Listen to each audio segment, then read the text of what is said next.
Drug overdoses up 10% in the U.S. What is going on? Well, it's mostly from prescription drugs, actually. It shouldn't really surprise anyone, but I have been following this story. I mean, here you can see by year a chart. Basically, since 2016 and to this date, it's shot up. And these are all synthetic opioids, basically prescribed, Painkillers. prescription painkillers. Way worse than heroin. Yeah, like almost double the death. And if you go, it's interesting. If you go back to like 2012, 2013, it was the least deadly. Mm-hmm. Although, what's kind of going on in the U.S.? If you go back to 1999, people weren't really dying from drugs. But somehow, in the end of this century, what's going on? People are profiting from it, and heroin, cocaine, but it's like all going up. Is this a cultural issue, or is this? Well, you could say the whole graph going up maybe is a cultural issue, but that one spike on the synthetic opioids, right, is not. I am very curious about the cultural issue of why in the past 15 to 20 years is everybody dying from, like, what the fuck? Yeah. I wonder if there's some explanation, or if is it just life has become so unbearable.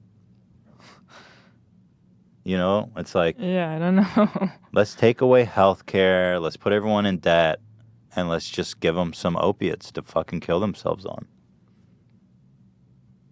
It's become a lot hard. I'll tell you what, life's become a lot harder. If you go back to 1999, people could buy houses, people could afford rent.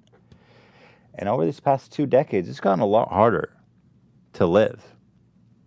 A lot more expensive, a lot harder to get medical treatment.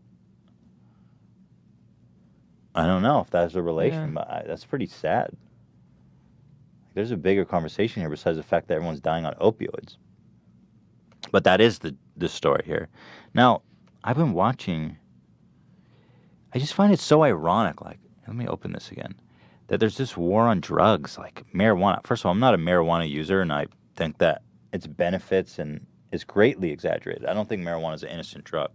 But I do find it absolutely the greatest, probably the single greatest problem with our society is the fact that 1% of Americans are in prison. Most of them for harmless drug offense. So it's like we're locking up marijuana users.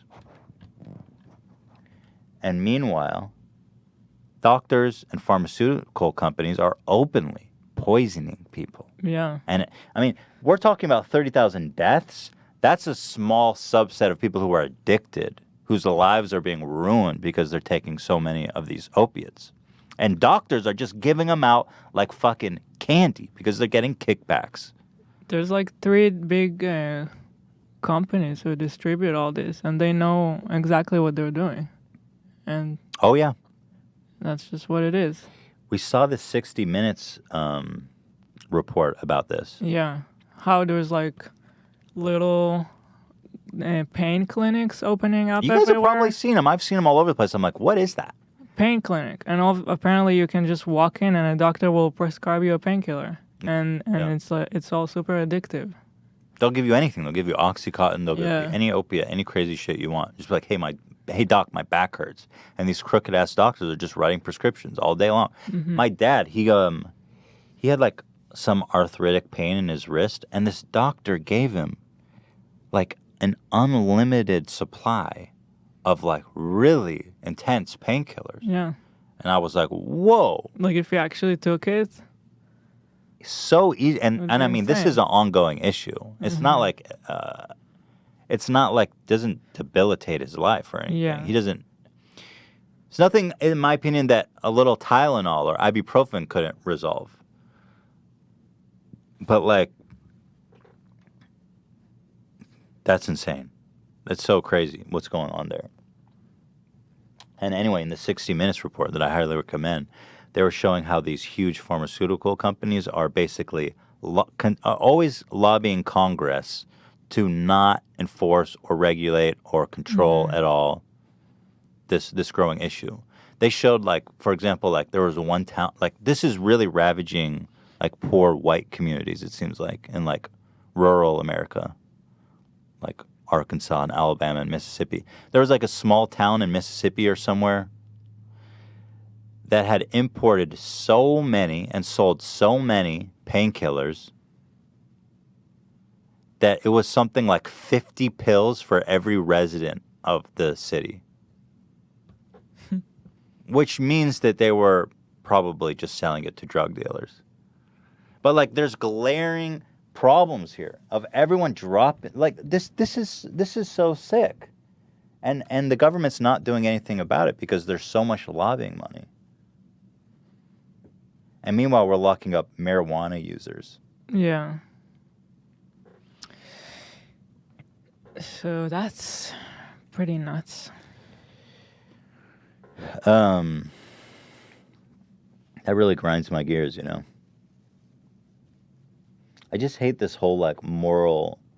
There's always this moral argument from, like, I mean, Jeff Sessions, the Attorney General, thinks that marijuana should be like a federal crime. Like, he is staunchly against legalizing marijuana. It's like, okay, dude, what are you doing about this shit? Yeah. Like, glad that you've got your moral imperative about marijuana and relatively harmless drugs. What are you doing about this shit? So twisted, man. Fucking, can you believe that? It's like Tijuana out there. I've driven past these places when I'm driving around town. You see, like, pain clinic. I was like, what does that mean, a pain clinic? What do you do there?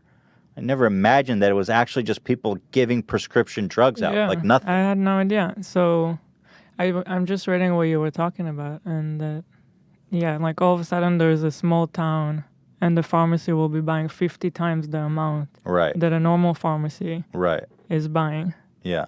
And it's like they're just turning a blind eye and just letting it happen. Because the pharmaceutical drug companies are lobbying the shit out of them. Yeah. And blocking it. It's like, dude, God, Congress is so twisted. These guys are so fucking corrupt. It's like scary.